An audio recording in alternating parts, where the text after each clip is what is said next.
Today we're going in. I need to talk about the elephant in the room. And yes, her name is Candace Owens. I know. Trust me, I know. Stay with me because I'm about to explain why someone I never vibed with, someone who said things that go against my entire moral compass, suddenly has my full attention.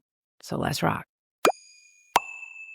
I'm Christi Chanelle, and this is Sassy Politics.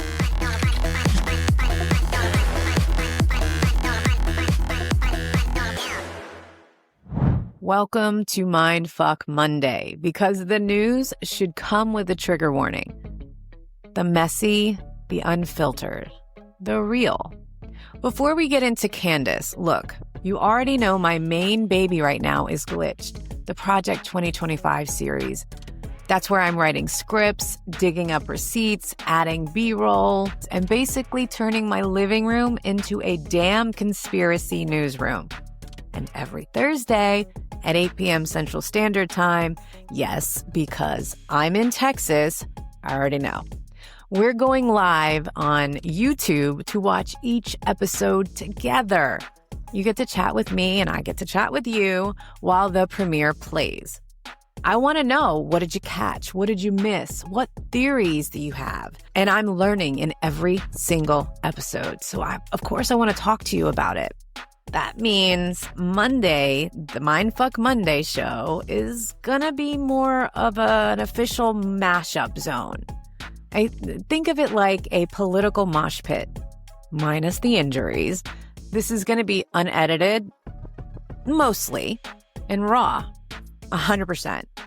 If I trip over a word, we're probably keeping it. If my dog barks, we're still rolling. If I sip my coffee mid-sentence, it's going to stay.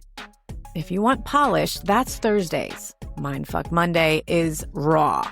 So, speaking of real, let's talk about why we're here today.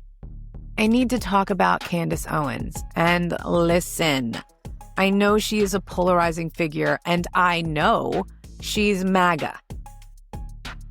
I know she has said some wild shit over the years, and trust me, I will tell you exactly what I do not agree with. A lot of it goes straight against my moral compass. But here's the part nobody wants to hear. Being an independent means you don't close your ears just because you don't like the messenger. Being an independent means you can call out hypocrisy even if it's on your own side.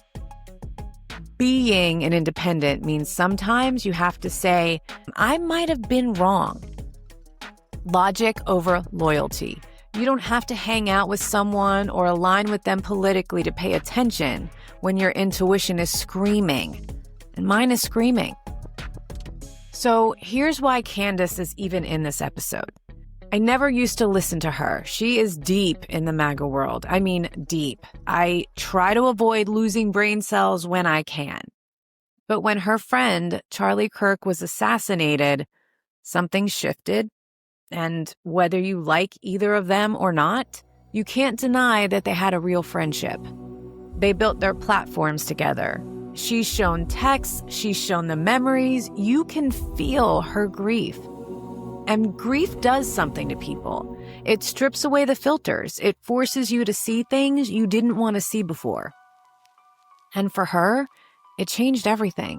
Suddenly, some of the things that she was uncovering stopped sounding like partisan talking points and started sounding like someone genuinely trying to make sense of what's happening around her.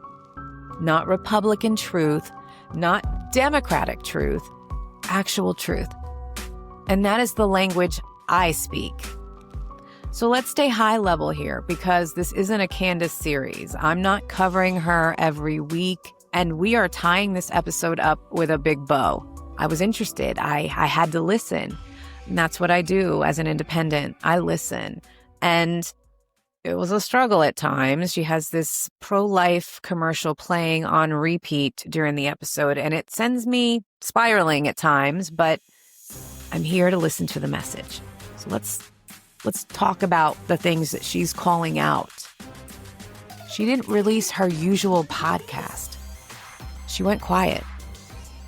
And when a loud voice goes quiet, that's usually a signal. She's breaking from MAGA publicly. She is openly contradicting the same machine she once amplified. That is not small. That is not casual. People do not break from their echo chamber unless something feels off. Deeply off. And she's not whispering it. She is saying it straight. She says the movement is eating itself. She said the power structure she supported is now panicking and turning inward. People are being sacrificed.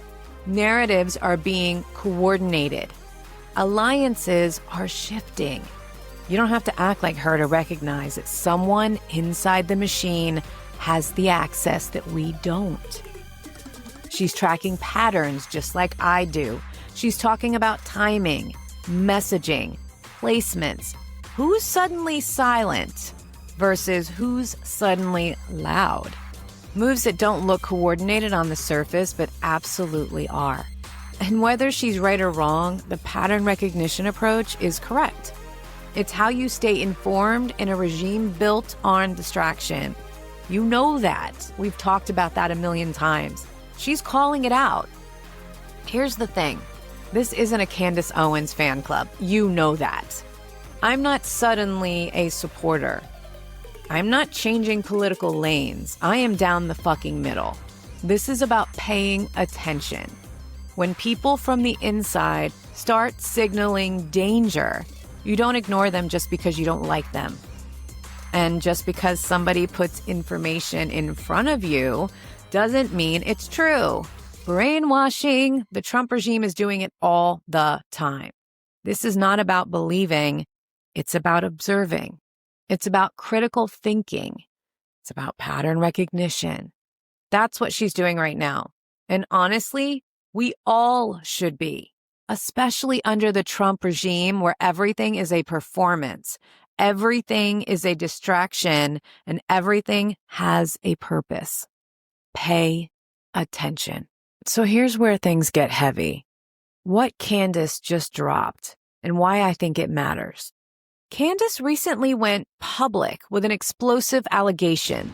She claims that a high-ranking employee of the French government told her that President Emmanuel Macron and his wife allegedly ordered and funded a hit on her life. That's right.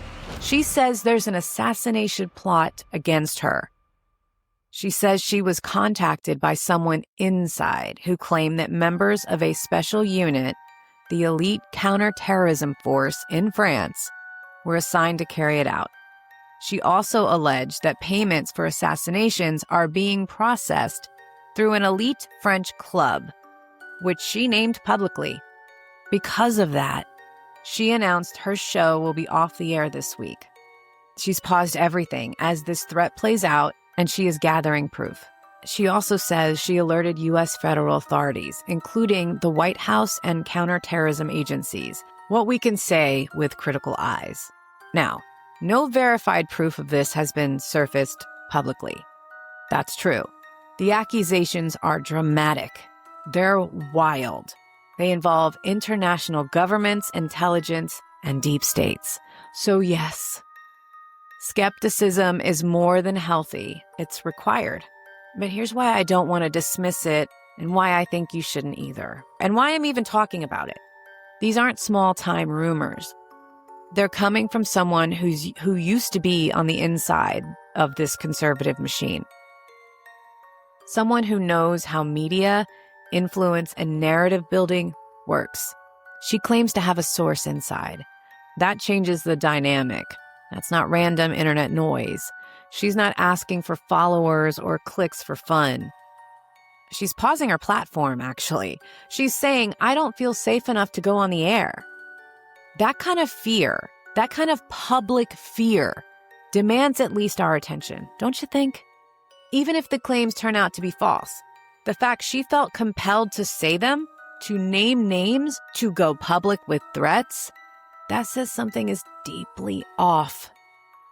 And why it matters now, because this isn't just about Candace. This is about us. It's about what kind of environment we live in. where political voices, independent thinkers, or people pushing against the grain might face extreme threats, where international power, regimes, and influence overlap, where truth, conspiracy, and suspicion blur. This is where pattern recognition truly matters. Because whether or not Candace's claims are proven, what she's saying is a warning. It's a wake-up call. It's an alarm bell ringing loudly. And for me, for all of us, refusing to look when the alarm goes off is no longer an option. I want to be absolutely clear. This is not going to become a Candace Owens series. This is a one-time thing, a moment, a loud knock on the door. We looked through it. We asked questions. And for now, until more facts come in, we're shutting the door. We're shutting the door. And speaking of moving forward, Glitched, my Project 2025 series, drops new episodes every Thursday at 8 p.m. Central. And we watch it together live. We chat, we break down what we see, we figure it out together. So come hang out with me every Thursday at 8 p.m. Central Standard Time on YouTube. I hope to see you there. This is Mindfuck Monday, unfiltered, for the most part unedited, and I'm here for the truth, wherever it comes from. See you Thursday.